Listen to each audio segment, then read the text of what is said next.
17th Counsel, Companionship. My dear son, if you understand this tradition, there is no need for too much knowledge. There is also another story to meditate and reflect over. Hamid al-Assam was among the friends of Shakik al-Baki. One day, Shakik asked Hamid, "You have kept my company for 30 years. What have you gained in the course of these years?" Hamid replied, "I have gained 8 benefits from the knowledge which is sufficient for me. I hope my salvation and safety are embodied in them." Shakik asked Hamid to mention them. Hamid al-Assam said, 1. The first benefit is that I observed the creation and saw that everyone had a loved one and one passionately desired whom he loved and longed for. Some of the beloved accompany the lover up to the brink of sickness and death, and others to the gate of the graveyard. All of them return and leave him there alone. No one goes into the tomb with him. I looked into the matter and said to myself, the best beloved is that which would enter the tomb with the lover to console him. I found it to be nothing else than good works, so I took this as my beloved, to illuminate my grave for me and to comfort me in it, and not leave me alone. 2. The second benefit is that I saw that people were following their lusts and hastening towards the desires of the souls, and I meditated on the saying of the Exalted. But as for whoever has feared the majesty of his Lord and has refrained his soul from lust, truly the garden shall be his dwelling place. Convinced that the Quran was true and right, I began to deny my soul, its pleasures, and hurried to combat it and refuse it its passionate desires, until it enjoyed real satisfaction and obedience to Allah the Exalted. 3. The third benefit is that I saw that every human being trying his best to accumulate as much as he can from the wreckage of this world, and then holding on strongly to it. I meditated on the Quranic verse, "What is with you must vanish, what is with Allah must endure." So I gave freely my worldly possessions for his sake by distributing them among the poor, so that it would be my provision in the future with him the Exalted. For the fourth benefit is that some people whom I observed think that their dignity and honor lie in the multitude of their family and large clans.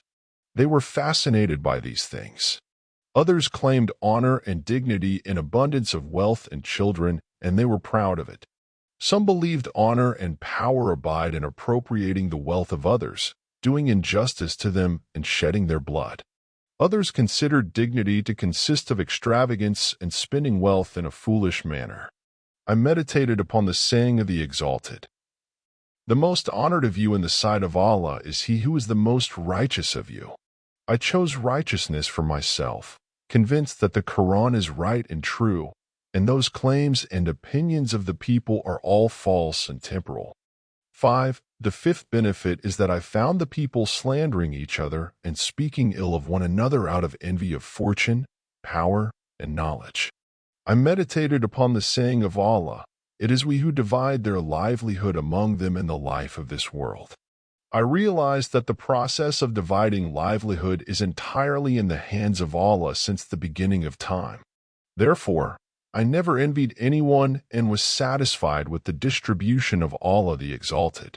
6. The sixth benefit is that I saw people becoming enemies of each other for different reasons. I meditated upon the saying of the Exalted, "Verily Satan is an enemy to you, so treat him as an enemy."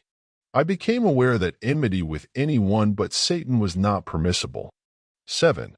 The seventh benefit is that I saw everyone working very hard, exhausting himself to obtain food and sustenance, tempted by doubts and forbidden things. They degrade themselves in humiliation. I pondered over the saying of Allah the Exalted, "There is no moving creature on earth but its sustenance is dependent on Allah."